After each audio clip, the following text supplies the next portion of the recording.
Now, what about those people who are living on the khums and zakat? So why this separate? Because there are people, they're needy. That is why khums and zakat is given to them. Okay. So let's say that the Hajj becomes obligatory upon them. كل من يرتزق من الوجوه الشرعية. All those who are living through the religious fundings, such as khums and zakat and other kafarat, penalties, all those kind of things which poor people are given. وكانت نفقاته بحسب العادة. This person, his expenses are normal as other people, they expense. It's not extravagant, it's not extreme.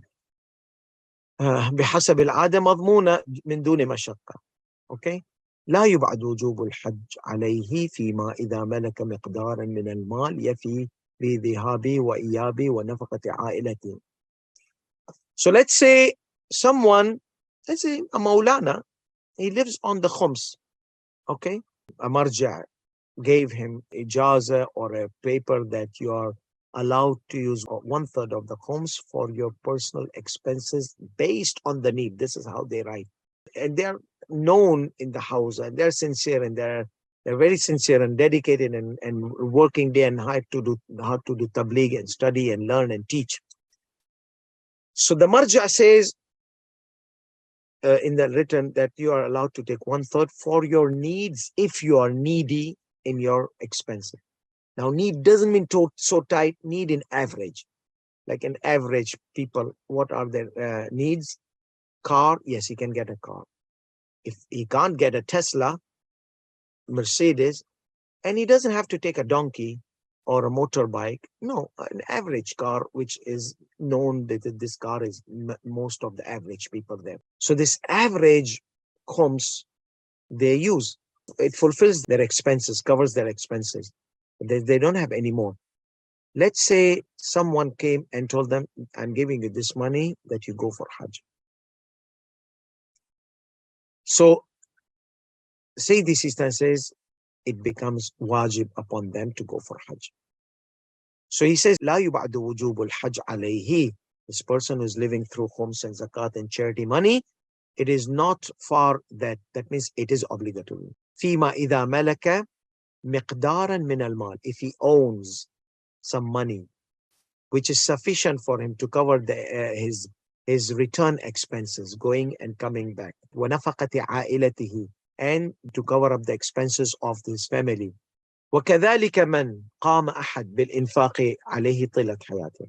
Okay, he was not living on charity money, but let's say his parents, entire life he's spending on them. Or opposite, parents, entire life they're spending on this, on their son. Or wife, for example. Entire life husband is spending on her. But she got money, she got a gift Hajj. Then it becomes obligated upon her if rest of the conditions are fulfilled. وكذلك كل من لا يتفاوت حاله قبل الحج وبعده من جهة المعيشة إن صرف ما عنده في سبيل الحج. Similarly, Hajj will not be obligated upon him. Before the Hajj and after the Hajj, he will not have anything to live upon. But he gets a gift. So this guy is poor. Before the Hajj is poor, after the Hajj is poor. Okay, so whatever he will spend in the Hajj, he will remain poor. It becomes wajib on him to go for Hajj. So وَكَذَلِكَ كُلُّ مَنْ لَا يَتَفَاوَتْ حَالُهُ قَبْلَ الْحَجِّ وَبَعْدَهُ مِنْ جِهَةِ الْمَعِيشَةِ إِنْ صَرَفَ مَا عِنْدَهُ فِي سَبِيلِ الْحَجِّ. So whatever he spends in the Hajj, it's going to be finished. So he comes back with nothing. So similarly, the Hajj will not say, oh, don't go for Hajj, use this money for your life rather than going. But we made the premises that the money cannot be used other than Hajj. So he has to go for Hajj. It becomes wajib upon them to go for Hajj. لا يبعد وجوب الحج upon these people. وكذلك, all these كذلك are scenarios where the Hajj is obligatory.